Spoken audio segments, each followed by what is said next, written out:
always with love, light, and joy. We will continuously work together to support and pray for KAILASA nation leaders is doing to make the world a peaceful place. There are no words to express gratitude and how humble I feel to be here, being recognized with every significant award. A word for global peace, harmony, and unity. We thank Supreme Leader and support KAILASA for its great initiative and hard work to bring unity and peace to humanity. Thank you very much, and God bless you, and we shall continue to work together. And also thank for all those leaders who have come from other countries that you have gathered. We thank you, and may our Lord Jesus Christ bless you and bless you and bless you. Amen. Thank you so much, Reverend Jamomola, for your prayer, your warm wishes and greetings. Thank you so much for being here. And I now hand over to Mavijaya Priya to introduce the other awardee. So now we would like to present the next award to Dr. Murali Krishna Bhuvnagiri Samarji. And Dr. Samarji is the founder and head priest for Sankaramatam Vedic Academy, North Carolina in USA. He has worked as the head priest for Triad Hindu Temple, Greensboro, North Carolina, from 2012 to 2021. He has done many major events in the Triad Hindu Temple, as well as in temples all over the USA. Samarji is a certified and experienced Smarta Agama priest from the Endowments Department of the Government of India. He has a strong experience in Devalaya Smarta Agama Shastra and performed Devalaya Pratishtapana Puja, the temple construction process from layout to installing deities, for more than 20 plus temples in the United States and more than 100 temples across the globe. Samarji has a strong 18 plus years of experience in Vedic practice, 12 plus years of astrology practice, and reviewed more than 5,000 horoscopes. He is also promoting and representing the Vedic astrology in the USA through NRI radio channel, a 1-hour weekly based program called Graha Ballam. This special skill set has helped many devotees in the Triad area and the United States to take care of Grahana doshas or the birth doshas and perform the precautionary pujas as needed to the devotees that have peace in their homes. Samarji has great interest in listening to Indian traditional music and devotional discussions. We welcome you, Dr. Samarji, and we kindly invite you to share a few words.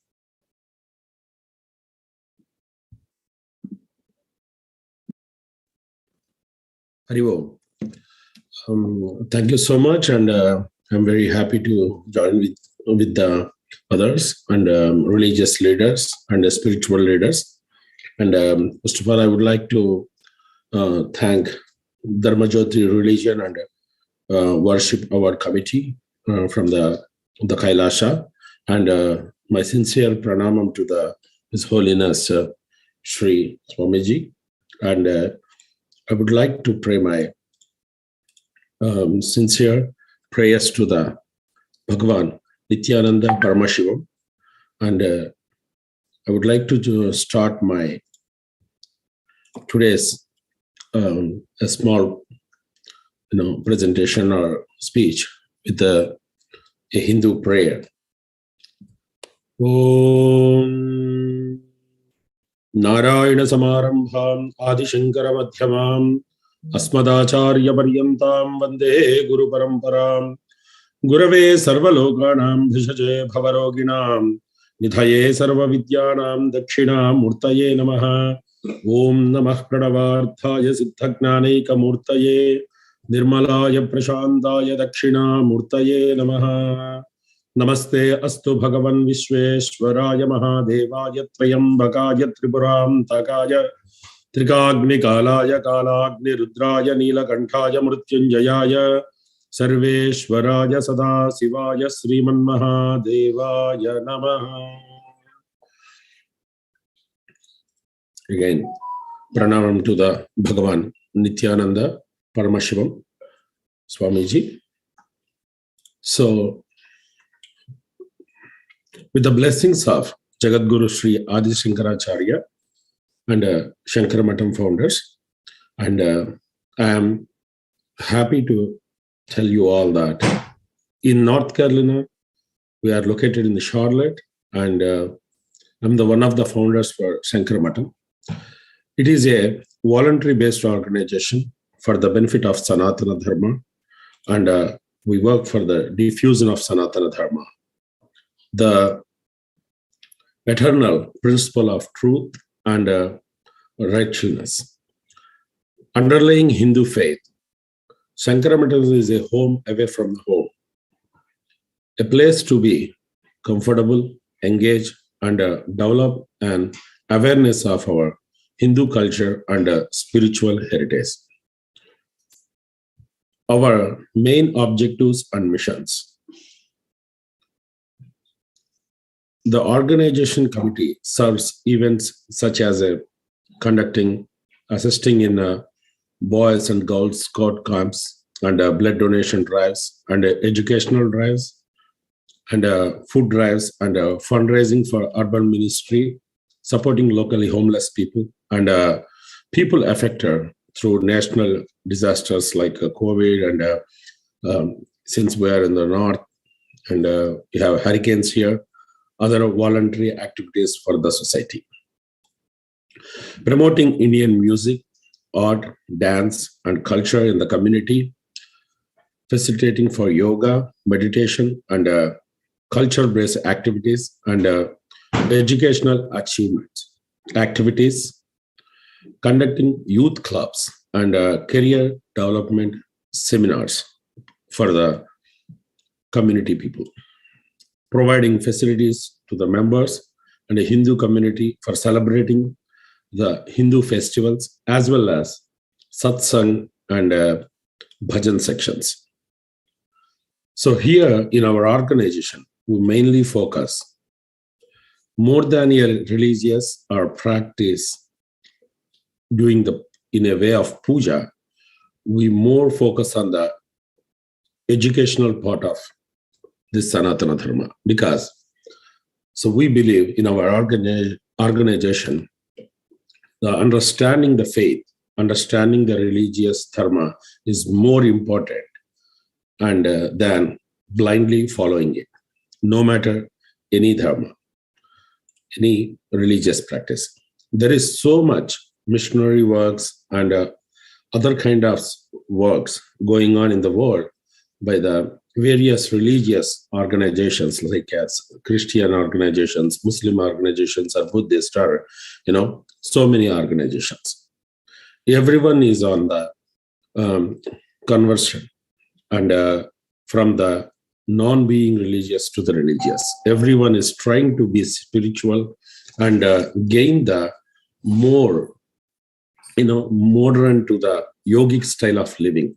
Since this COVID also teaches us a lot of things and what is the important things for the life in a human life. It is a big pause for the people to realize themselves, and look back and sit back and understand about their lives and what they are running for and in day-to-day activities, because this world became so much like artificial and so much modern, and technologically is also updated. But where we are going with this technology and all these things? Are we losing our identity, or are we losing our spiritual growth in the hunt of this modern era, or money, or name, or fame? So this meditation or yoga or practicing Sanatana Dharma or whatever Dharma, whoever they follow, and following all those things will bring back our soul and the soul quality, and make all the human beings better human beings for the society. That is the goal of our mission, to bring back that Sanatana Dharma values to the community. Here we believe that three things we need to do to bring this Sanatana Dharma practice to the human life again. The first thing, include the spirit of open-mindedness and tolerance. The second thing, philosophical research. And the third thing is develop the conviction to speak your mind. So this is very important to follow these steps. And since I have only a few minutes, I don't want to go very deeper into those conversations. But in this way, we are serving our community by spreading the Sanatana Dharma and working towards bringing this happiness into our community members' lives, and helping the community to fight with this such a difficult times with the COVID and the situations. Thank you. Sarve Jana Sukhino Bhavantu. Sarve Sujana Sukhino Bhavantu. Once again, I would like to thank myself to the Dharma Jyoti Religious and Worship Awards and the Kailasa team, and my pranam to the Swamiji. Thank you so much. Thank you so much, Dr. Samarji, for the humanitarian work that you're doing, especially during the pandemic and during the disasters, and for spreading Dharma and empowering our youth to forge a strong society where all faith and religions can coexist, thereby bringing global peace and harmony. Thank you so much for being here. And now I would like to pass on to Markatita to present the next award. Thank you so much, Ma Vijayapriya. So the next award is to be presented to Ven Datak K. Sri Dharma Ratna. Ven Datak K. Sri Dharma Ratna is the principal of the Buddhist Institute Sunday Dharma School in Buddhist Maha Vihara, Brickfield, as well as the founder and spiritual advisor of the T. Ratna Welfare Society and the T. Ratna Buddhist Society. He is the co-chairman of the Interfaith group, which comprises spiritual leaders from Islam, Buddhism, Christianity, Hinduism, Taoism, and Sikhism, and has been appointed as the Chief Sangha Nayaka of Malaysia, or the Chief High Priest, and was bestowed with the title of Dharma Kirti Sri Dharma Nanda by the board of Malwata chapter of Siam Nikaya in Kandy, Sri Lanka. And Vendatak K. Sri Dhammaratana was here with us, but unfortunately he's been having some technical issues, so he's unable to give his live greetings, but we thank him for being here, and we would now like to move to the next award introduction. Thank you, Markatita. And now we would like to present the next award to Shri Raksh Joshi. Shri Raksh Joshi has been working with the Hindu community for the last 16 years in various positions, such as the Vice President and Trustee. He is the Chairman for Jagran Society of Calgary, Alberta, Canada, and Chairman for the Hindu Society of Beaumont, Alberta, Canada. He is also the advisor to the Hindu Society of Calgary. Shri Raksh Joshi has been involved with the community for the last 20 years, and he is the recipient of the Queen Elizabeth II Award by the Prime Minister of Canada and the Governor of Canada. He has also received many award recognitions by the Alberta MLAs and Canada MPs for his work. Thank you so much, Dr. Shri Raksh Joshi, for being here with us today. And we kindly invite you to share a few words.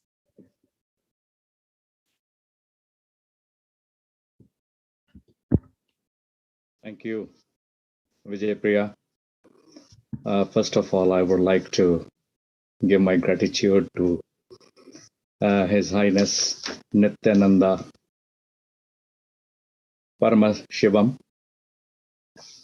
for organizing this World Interfaith Harmony Week, which we have been actually doing it here in Alberta as well.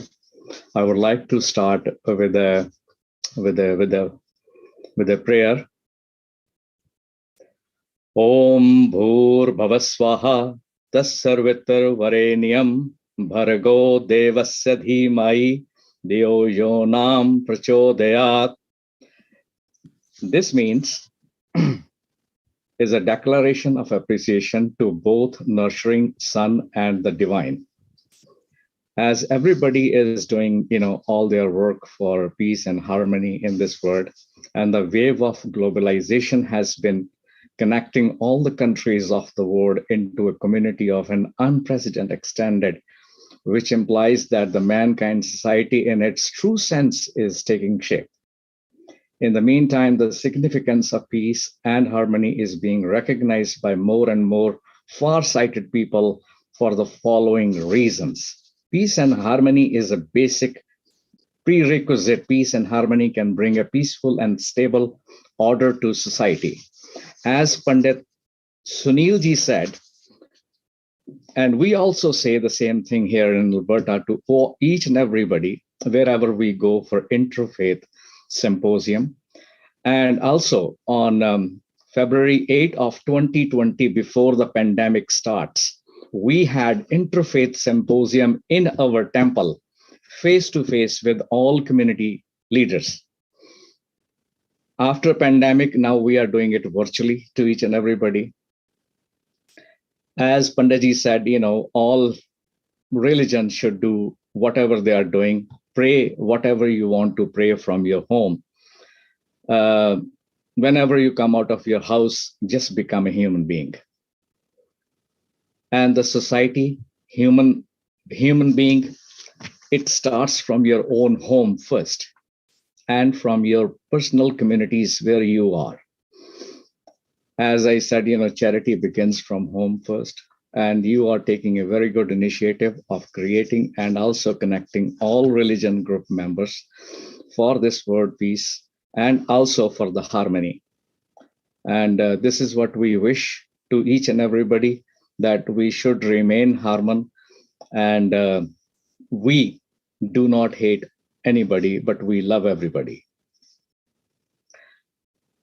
This effort of doing Harmony Week by all faith communities, and I wish each and everybody all the best for whatever they are doing. Continue doing the best work for the harmony and for the humanity.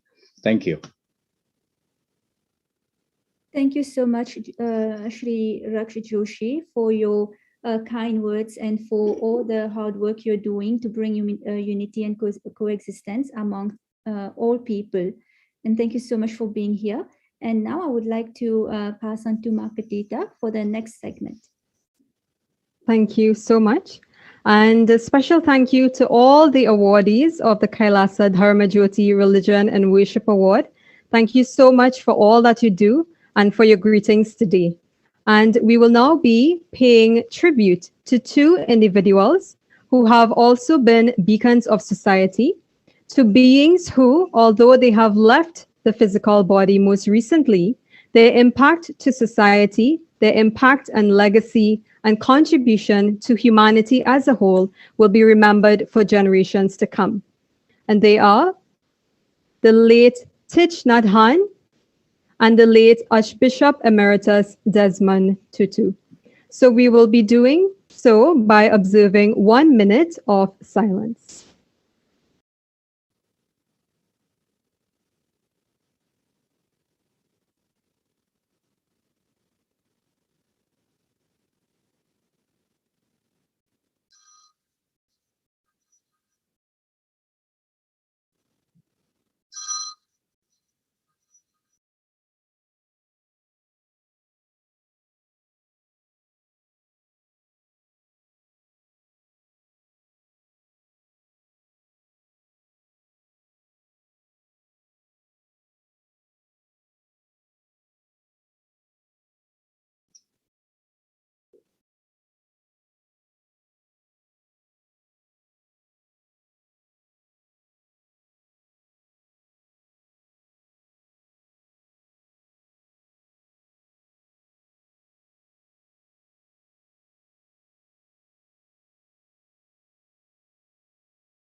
Thank you. So as we most eagerly await and patiently await the Supreme Pontiff of Hinduism, Bhagwan Nithyananda Paramashivam, to grace us with his presence and deliver the presidential address, we would like to briefly present on the decades of religious, interfaith, global humanitarian, and peace-building work of the Supreme Pontiff of Hinduism. Through the revival of KAILASA, the Supreme Pontiff of Hinduism continues to not only build bridges, but has become the bridges across communities of all backgrounds worldwide, uniting nations. And to do, I'd like to ask Ma Vijayapriya to begin the introductions. Thank you so much, Ma Petita. Can you please go back to the previous slide? Thank you. So the Supreme Pontiff of Hinduism, Jagat Guru Mahasanidhanam, His Divine Holiness Bhagavan Nithyananda Paramashivam, is recognized as the 1008 living incarnation of Lord Paramashiva as per Hinduism and by his predecessors of enlightened masters and adept.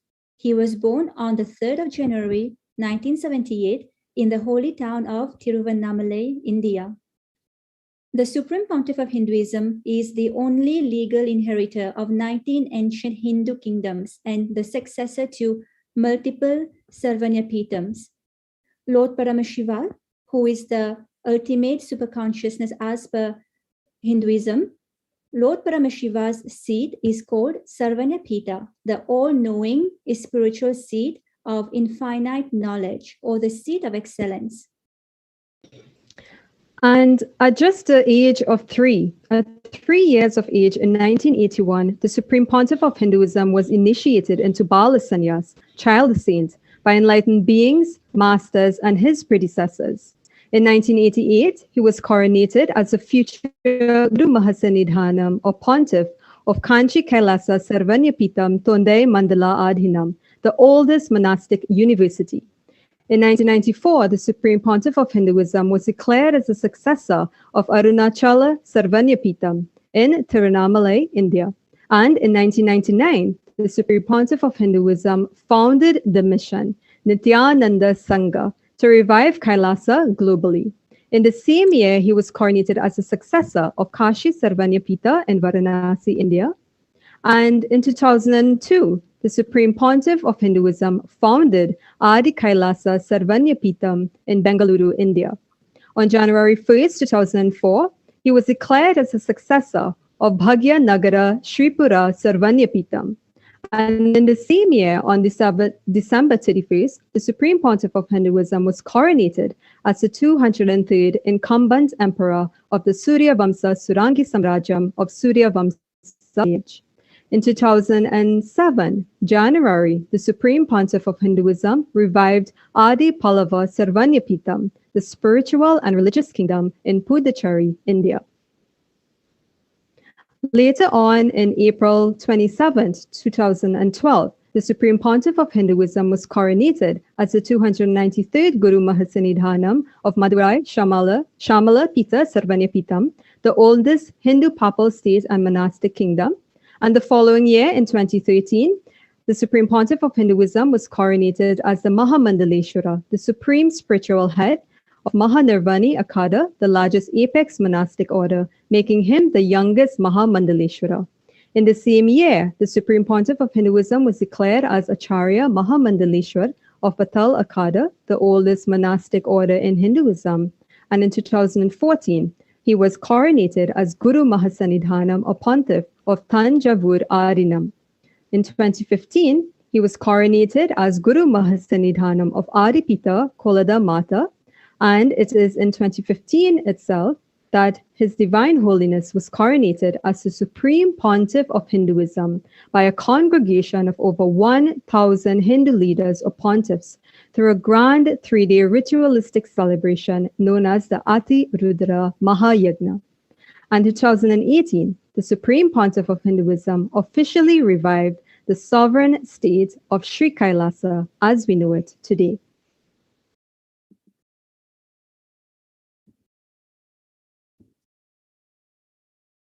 So let us now take a glimpse into the early work of the Supreme Pontiff of Hinduism, Bhagavan Nithyananda Paramashivam. As we can see in the picture, when the Supreme Pontiff was very young, the temple monastery complex of his guru, Mata Vibhutananda Puri, in Tiruvannamalai, India, was built brick by brick by the Supreme Pontiff of Hinduism himself. His gurus guided and he just followed. In 2001, at the age of 23, the Supreme Pontiff of Hinduism established the first KAILASA temple monastery in Tiruchengood, South India. And in 2002, the Supreme Pontiff of Hinduism established the headquarters, the Adi KAILASA Sarvanyapita in Karnataka, South India. And throughout the years, right from the very young age, the Supreme Pontiff of Hinduism conducted mass living enlightenment initiation conventions, taking people through powerful cleansing processes of our 7 energy chakras. And as we can see, in 2005, the Supreme Pontiff of Hinduism was welcomed with a proclamation message by the mayor of St. Louis in the United States. And again, here we can see how the Supreme Pontiff of Hinduism attracted thousands of people where he delivered discourses in USA, in India, and just initiating thousands into enlightenment. And here we can see, this is the Kumbh Mela, the grand celebration in Hinduism where millions of people gather per day to celebrate enlightenment. And the Supreme Pontiff again initiated thousands into mass enlightenment. And also he met with many religious leaders, including Muslim leaders at the Kumbh Mela in Ujjain in 2016. So all the hard work of the Supreme Pontiff of Hinduism that he's been doing right from the very young age has translated into the 108 Sri Kailasa Uniting Nations initiative. The Sri Kailasa Uniting Nations support a variety of humanitarian services which collectively allows for the creation of an enlightened, peaceful, sustainable, equitable, and resilient, thriving world. The 108 Sri Kailasa Uniting Nations initiatives align to the United Nations 17 Sustainable Development Goals and expand onto many other initiatives, incorporating other elements which are rooted in the ancient sciences of Hinduism, universal practical applications to bring about the time-tested, foolproof, lasting solutions to the world's problem, whether it's economical, social, environmental. And one such Sri Kailasa Uniting Nation is the Sri Kailasa Uniting Nation for Global Peace and Religious Harmony. In 2009, the Supreme Pontiff of Hinduism organized a month-long peace work covering thousands of kilometers and 1,000 villages to bring together in harmony from all walks of life to promote feeling connection and oneness to among all people. And during the walk, health camps were conducted in villages along its path.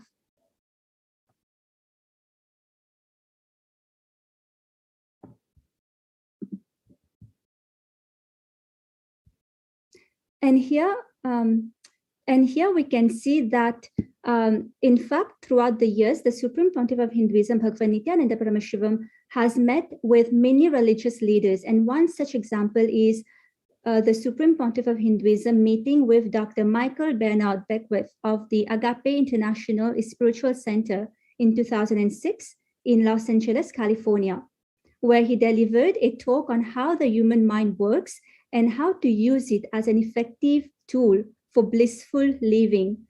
Meeting Dr. Beckwith was one of the many meetings and initiatives the Supreme Pontiff of Hinduism has engaged in during his time in the United States at the beginning of his mission for humanity. And to add, the Supreme Pontiff of Hinduism has also taken part in several interfaith global events, such as the launch of the Global Foundation for Civilizational Harmony on January 2nd, 2008, alongside the Dalai Lama and many distinguished religious leaders, such as Abdul Kalam, the former Indian president, Swami Dayananda Ji, Baba Ramdev, and several others. As you can see in this picture, the Supreme Pontiff of Hinduism is seated on the second from the right, and His Holiness, the Dalai Lama, is seated second from the left during the launch of this Global Foundation for Civilizational Harmony.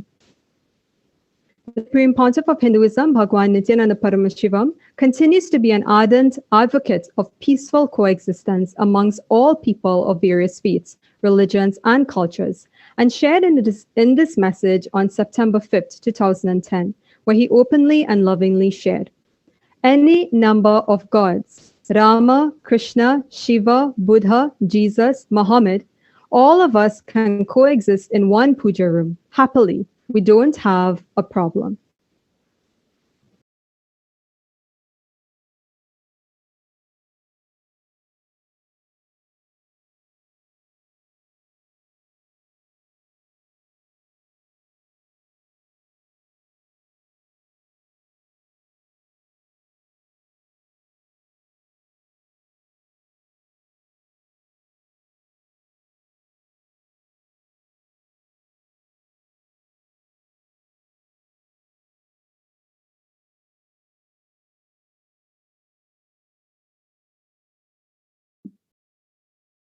I apologize. I think I was muted. So in fact, the Supreme Pontiff of Hinduism beautifully explained how Hinduism itself is an encyclopedia of religions. Each of the 10,000 sampradayas in Sanatana Hindu Dharma is independently complete and equipped with techniques and methods to make an individual enlightened. Every sampradaya in Sanatana Hindu Dharma is a religion. Sanatana Hindu Dharma is not just one religion, but it is a group of religions existing and enriching each other. And just recently, on November 7, 2021, KAILASA Los Angeles in Montclair, California, celebrated its 14th anniversary by organizing a live interfaith dialogue on a topic of gender equality.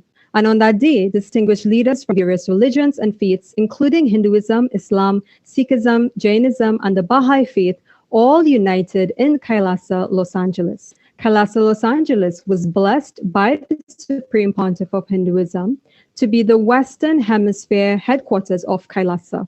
KAILASA, Los Angeles has, and therefore is, a very important central point to unite all nations, faiths, and religions for multiple humanitarian projects. And under the guidance of the Supreme Pontiff of Hinduism, Bhagavan Nithyananda Paramashivam, KAILASA also took part in the International Religious Freedom, the IRF Summit in 2021 in Washington, D.C. The summit aimed to bring attention to the plight of religious adherents who are persecuted individually and collectively, to gain political support for the global religious freedom movement, and to embolden religious groups, civil society, and governments to take stands for religious freedom. KAILASA was given the opportunity to speak on the persecution of the Supreme Pontiff of Hinduism and of Hindu minorities in India and worldwide in front of the international multi-faith community.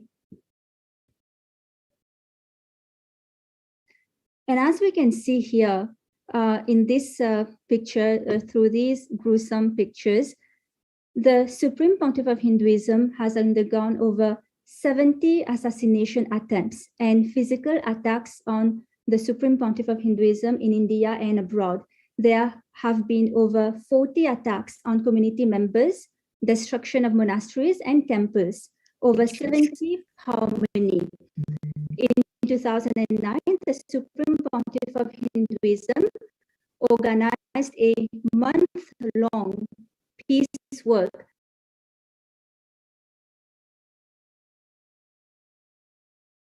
Yes, and there have been over 60 incidents of attacks, molestation, and rape of women and women monks.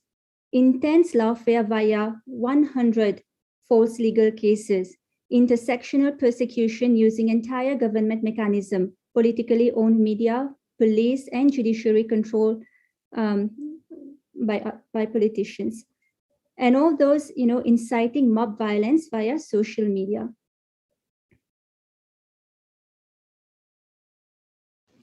And after a decade long of persecution, the KAILASA nation, led by the Supreme Pontiff of Hinduism, presented on the behalf of the 2 billion Hindu diaspora at the 14th session at the United Nations in Geneva. And that was a significant milestone in the history of Hindus and the sovereign state of Sri Kailasa, because this was the first time the plight of the persecuted Hindu minorities was presented at the United Nations. The ongoing and the systematic generational attacks on Hindu indigenous traditions were highlighted.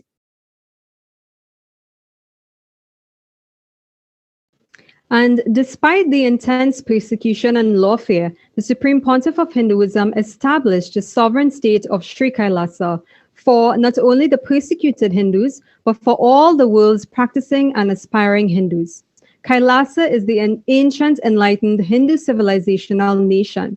Kailasa is not a competition for India, Nepal, Bali, Cambodia, nor any country. Kailasa is in fact only complementing these nations. It is a seed bank for Hinduism, with the vision of Kailasa being enlightened living for all of humanity. Kailasa's vision is to revive and share with the world the practical applications of the greater sciences of authentic Hinduism. And moreover, Kailasa has sovereign territory in more than one place. In its sovereign territory, Kailasa has its own Supreme Court and is also successful in achieving civil court status in 3 countries. Kailasa has a license to run banks in more than 27 places, and in 6 countries, Kailasa's currency has been accepted as mainstream currency, with acceptance as private currency in 2 more countries.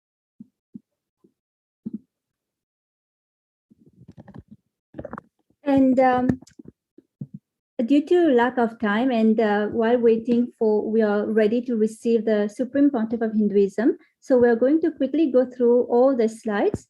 And as we can see here, Sri Kailasa nation has bilateral relations with 7 cities and 1 state across 6 countries. Next slide, please.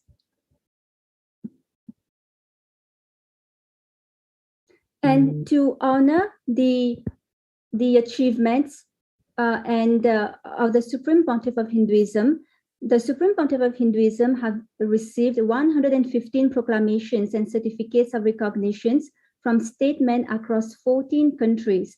And in 2022, on January 3rd, there were 37 cities across 4 countries which declared January 3rd as the Kailasa's Nithyananda Day.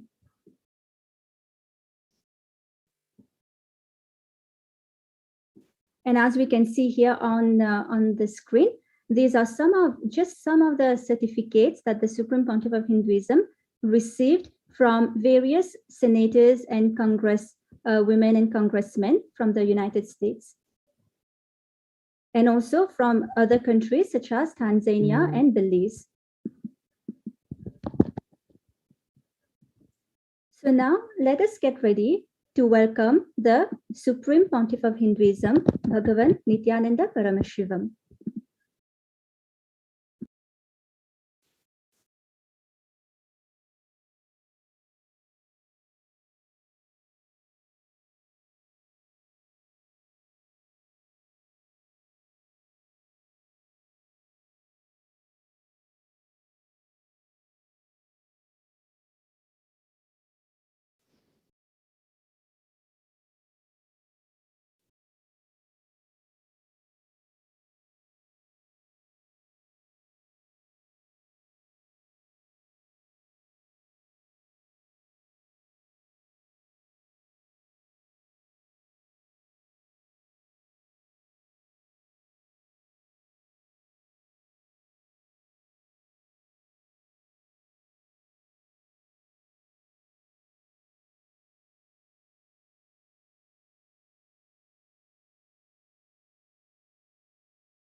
Connecting with the divine with your eyes closed is meditation.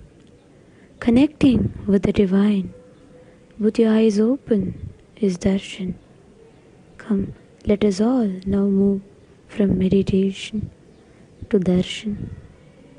Slowly, very slowly, please open your eyes.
नित्यानन्देश्वर परमशिवसमारम्भाम् नित्यानन्देश्वरि परमशिवशक्तिमध्यमाम् अस्मदाचार्यपर्यन्ताम् वन्दे गुरुपरम्पराम्.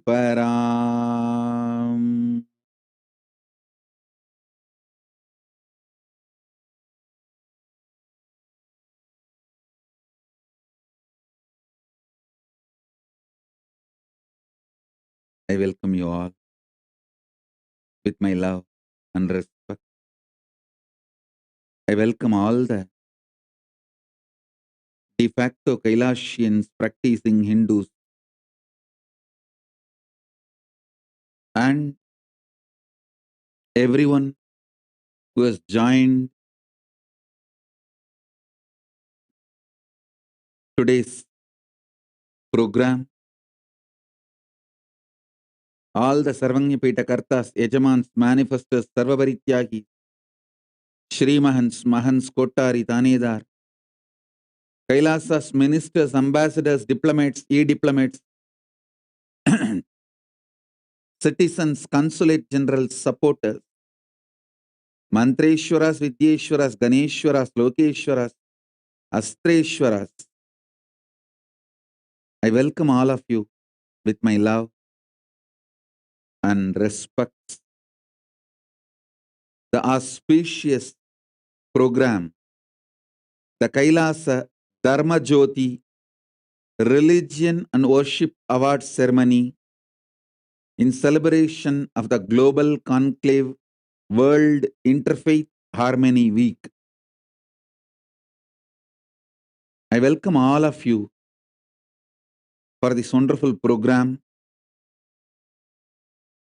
Today,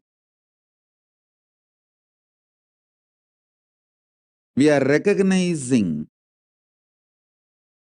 the great services, contribution in the field of interfaith harmony of 10 prominent personalities, dignitaries from various religions around the globe, from various religions, various faiths, traditions. 10 people are getting awarded. I congratulate all 10 of them for their great contribution in the field of interfaith harmony. We start with Grandmaster Fabio Venzi from Italy. Thank you for what you are doing. And thank you for who you are. Bishop Dalton J. Harding, Secretary of Calgary Interfaith Council, the Church of Jesus Christ of Latter-day Saints, Canada. Thank you. We sincerely thank you for who you are and what you are doing. Thank you, sir. Thank you for being who you are. Sister Uma Devanath, Brahmakumari's World Spiritual Organization, Trinidad Tobago. Thank you for who you are and thank you for doing what you are doing. Father Brian McWeeny, Director of Ecumenical and Interreligious Affairs for the Roman Catholic Archdiocese of New York, Catholic, United States. Thank you, sir. Thank you, Father Brian McWeeny. Thank you for being who you are and thank you for doing what you are doing. Reverend Haipin Im, President and Founder of Faith and Community Empowerment, Catholic, United States. Thank you, Reverend, for who you are and what you are doing. And Pandit Sunil Seetal Maharaj, Head and the Spiritual Leader of Ganeshotsava Foundation, Hindu, Trinidad Tobago. Thank you, Pandit Sunil Seetal Maharaj Ji. Thank you for doing what you are doing, being who you are. Reverend Jambo Mullah A, Bishop of Christ Church, Nakasongolo, South Sudan. Thank you again for what you are doing and who you are. Dr. Murali Krishna Bhuvanagiri Sharma Ji, Founder and Head Priest of Sankaramatam Vedic Academy, North Carolina, United States. Thank you, Dr. Murali Bhuvanagiri Samraj Sharma Ji, for being who you are and doing what you are doing. When Datuk K. Sri Dhammaratna Ji from Malaysia,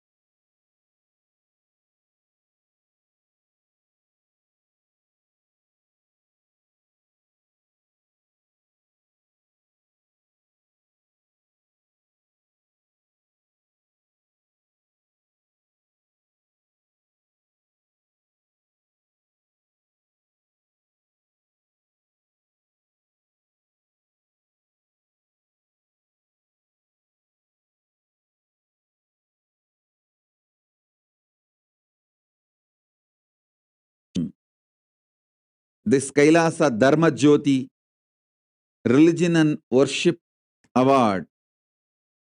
Thank you, every one of you, for what you are doing to humanity and for interfaith harmony. Thank you for being who you are, and thank you for doing what you are doing.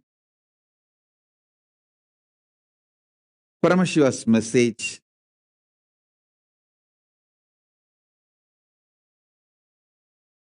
On this auspicious occasion, directly from Kailasa,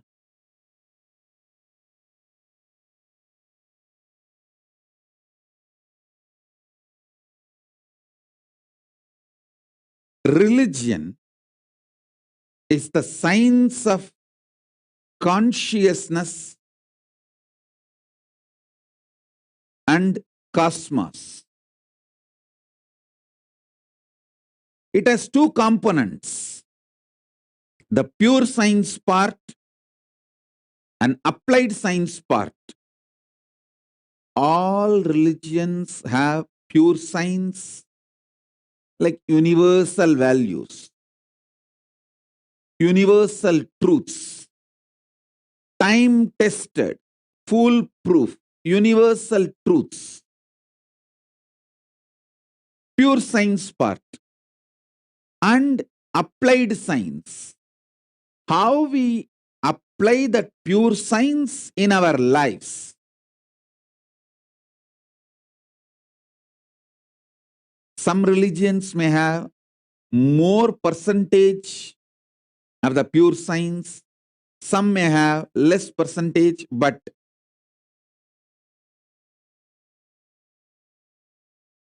all religions will have naturally the pure science, universal truths as their foundation, fundamental existence, their core component. If we all, religious leaders,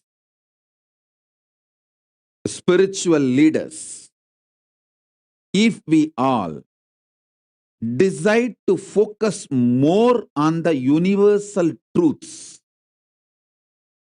pure science, and not have deep state's influence in our applied science, not influence the deep state through our applied science, we will all transform the world in no time. We all religious leaders, leaders of faith organizations, religious organizations, religious influencers, spiritual leaders, if we all decide our applied science part, our organization, our faith infrastructure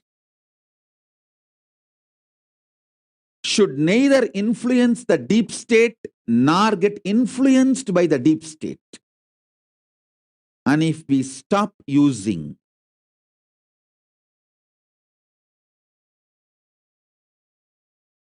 fear and greed, any deep state strategies like a war, deep states desires to conquer a land, grab a country, being used as a tool for political advantage. If we all decide to keep ourselves away from it and focus on the pure science, we will transform the world in no time, I tell you. If we need to save the planet Earth for humanity, It is only religious leaders who can do, not by political leaders. Political leaders are going to care only about how long they can retain power. Political leaders will not bother about the world getting destroyed. Next day they get down from the power. That will be their agenda. Because only if the society and their nation collapses after they lose the power, they are going to go down in the history as the great leaders. See, after that great leader, the whole country collapsed. Every leader expects this statement to be written in the history that after they stepped down, after they stopped ruling, the nation collapsed. So that the history will remember them as the great leaders. We should know it's only religious leaders who are going to feel for the humanity and planet Earth. It is we who care for the next generation. It is we who care for the world.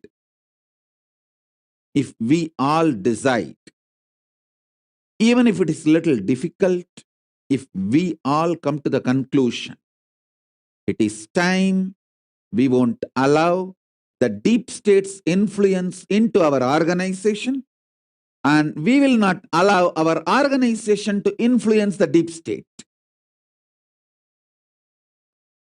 We will all transform the world in no time. And I tell you, we are all in a spot, in a situation where the religious harmony is not luxury, it's a survival need. It's a survival need. If we all just stick to our declared, publicly declared agenda without letting the deep state to put their agendas into our organization, and we not putting our hidden agendas into the deep state. That's more than enough. I feel that's a solution. Not only we will be able to keep the interfaith harmony, we can keep the planet Earth safe and alive. We religious leaders, we people of faith, we people of book and God, we people who look up to the higher forces for our existence and the planet Earth's existence. It's we all care for the continuity of the humanity. Continuity of the humanity exists on planet Earth. Political leaders will focus only on their branding in the history.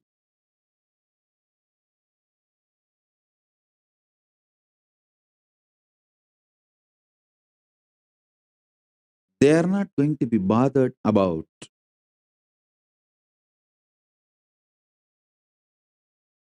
the safety of the planet Earth or the safety of the humanity.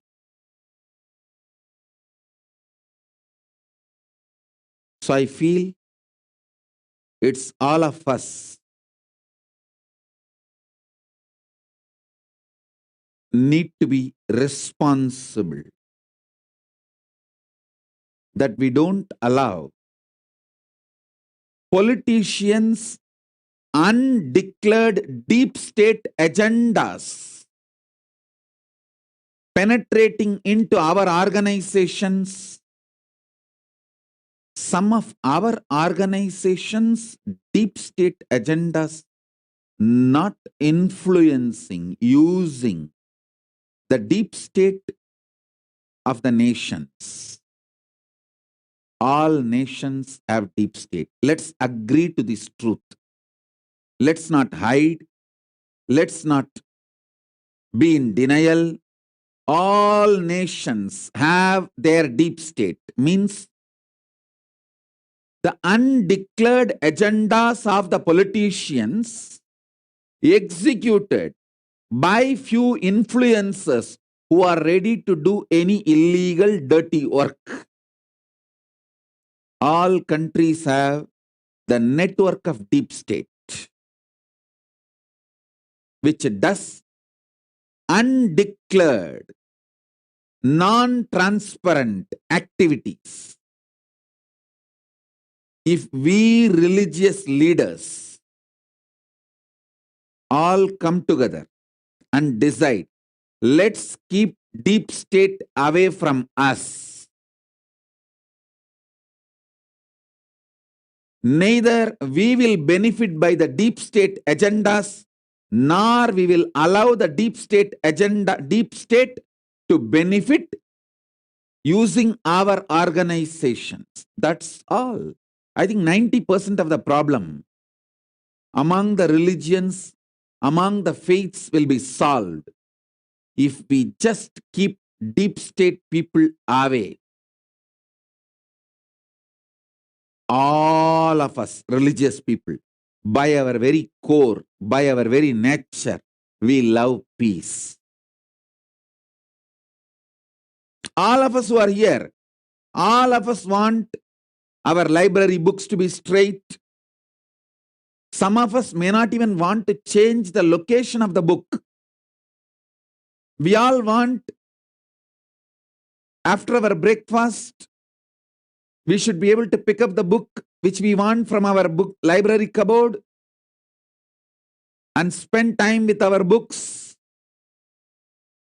contemplate, meditate, do our personal spiritual practice, support our congregation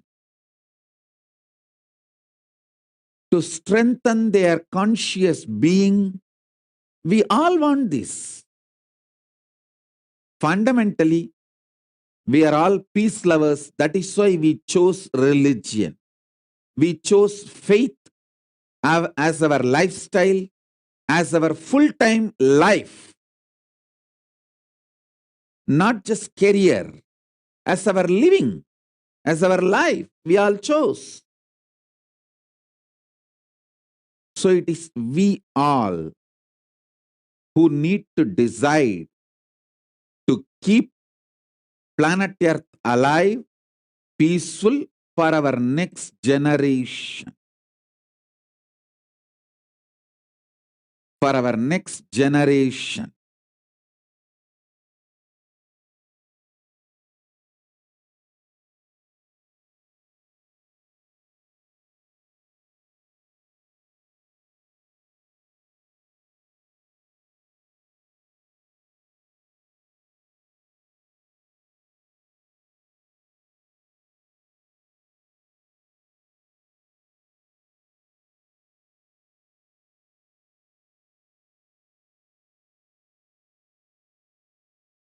My humble request to all the influencers in the field of religion and faith,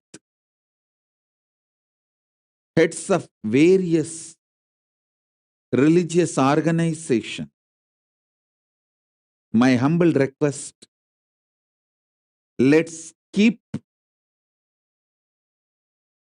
the deep state influencers and their agendas away from our organization. Let's make this one resolution.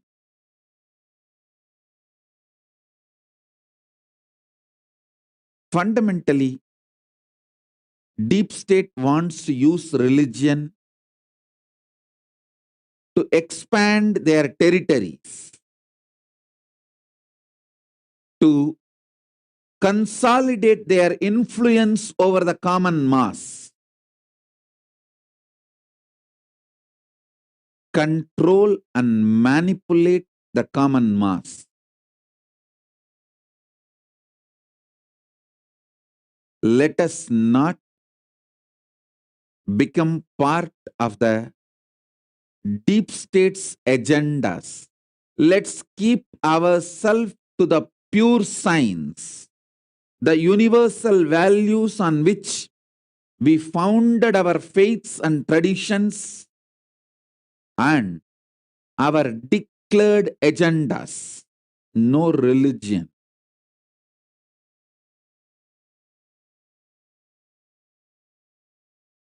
No religion declares terrorism and conversion as their agenda. But the deep state influencers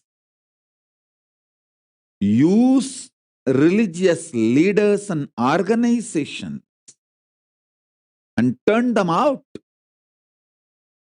in practical ground level life, use them, manipulate them for their agendas. If we religious leaders decide to God, our organizations saying no to all deep state influences and deciding we will not influence deep state. Let deep state want to expand their territory, let them use army, let them not use religion. Let it be a declared open war between one country and the other country. Let them manage their agendas. Let us not be party to the deep state's agendas.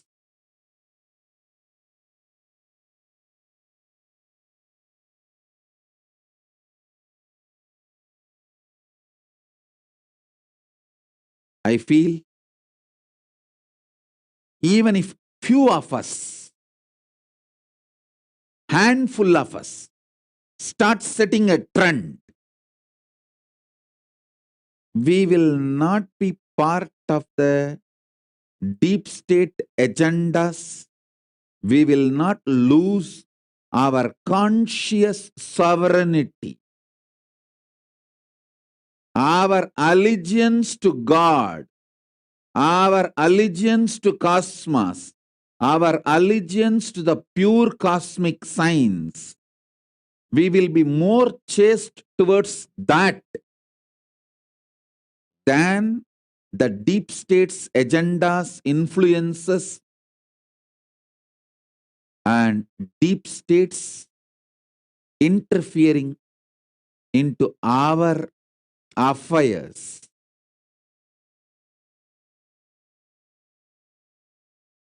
If we stop them and keep them away, not only we will all be peaceful inside our organization, we will all radiate so much peace.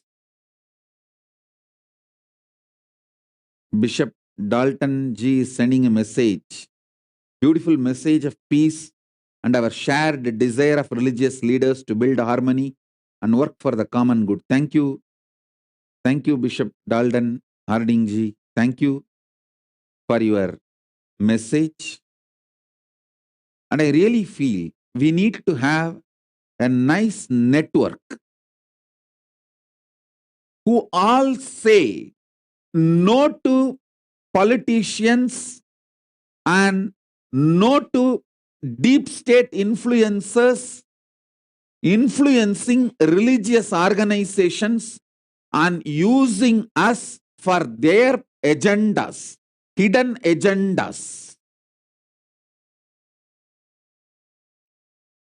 We should neither be vote bank for them nor be source of power for them.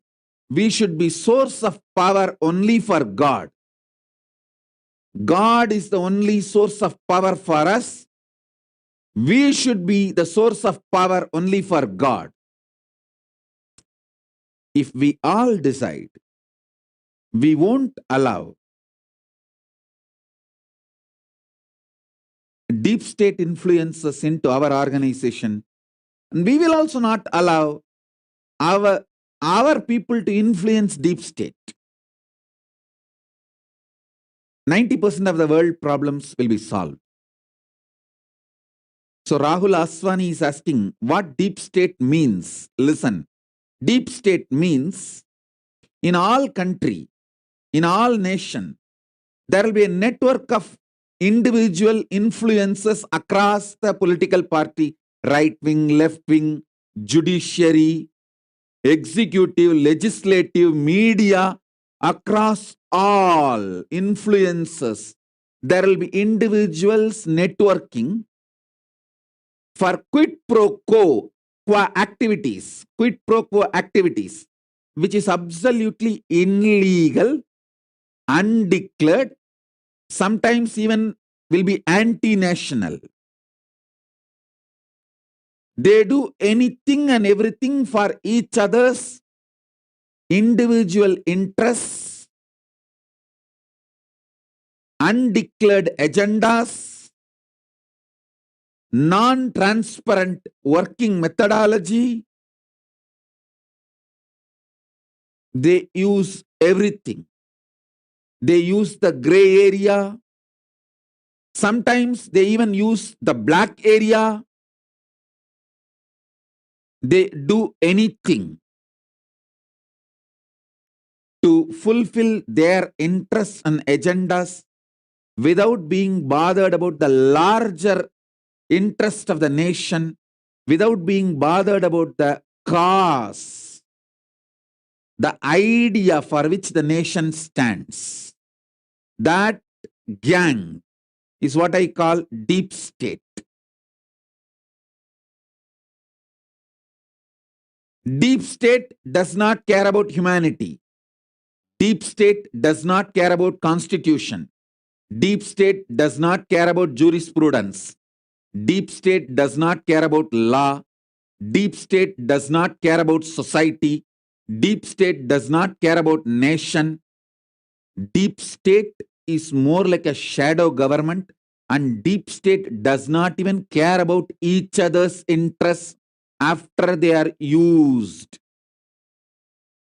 Deep state gets formed as a quid pro quo, supports each other's as long as the other person is needed.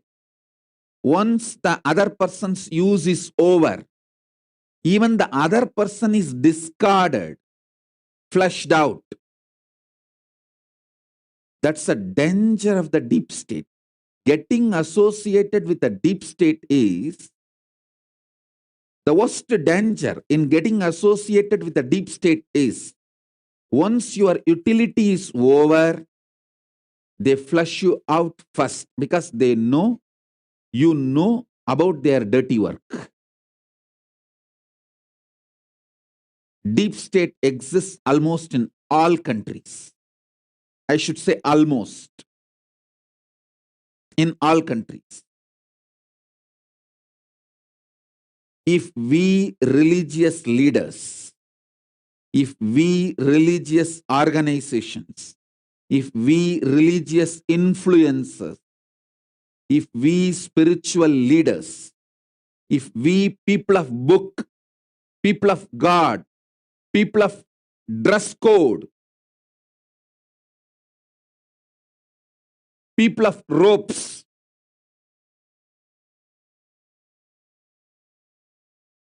if we decide we will not allow deep state people to influence our organization, and we will not allow our organization to influence deep state people, we will bring so much peace, so much love, so much bliss to planet Earth. I also wanted to mention one more important truth. It's a little hard, bitter, but truth. mass is losing faith on religious leaders because we are not doing what we need to do. We are supposed to maintain our allegiance, our integrity to God, our book, our rope, our declared agendas. But unfortunately, in practical life, when the mass starts seeing the deep state ganging up with the religious leaders and religious leaders allowing the deep state to manipulate religion, the mass is losing faith on the need of the religion and on the need of religious leaders. So we religious leaders need to wake up to this truth, rebuild common mass, common people's trust on us by proving that we are not part of any deep state agenda or any deep state influences.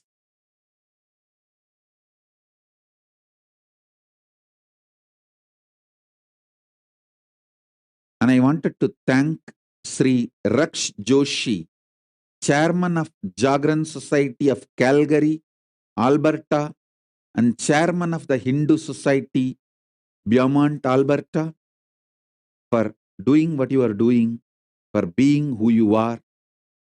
Thank you, Raksh Joshi ji. And also thank you for your message. Very well explained. Thank you.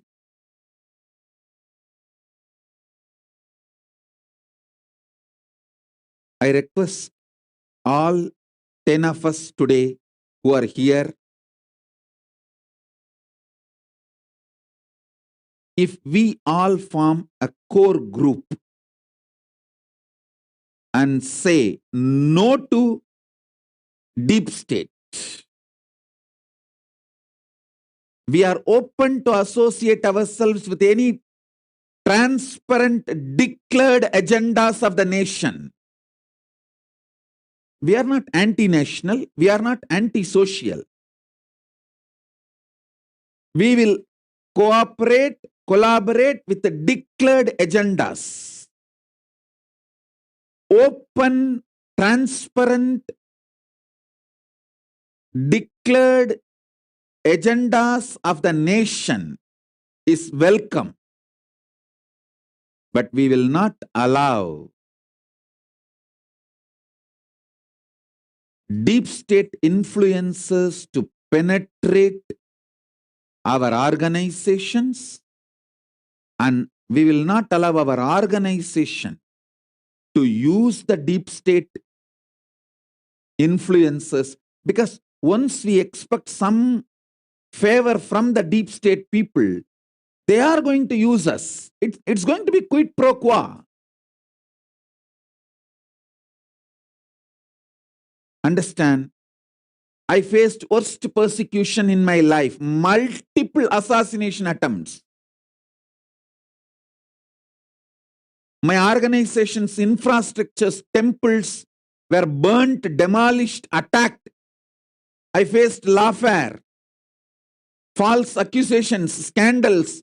I have faced so much, but I never allowed the deep state influences to enter into my organization or deep state influences to sit across the table with me and negotiate. I said no. No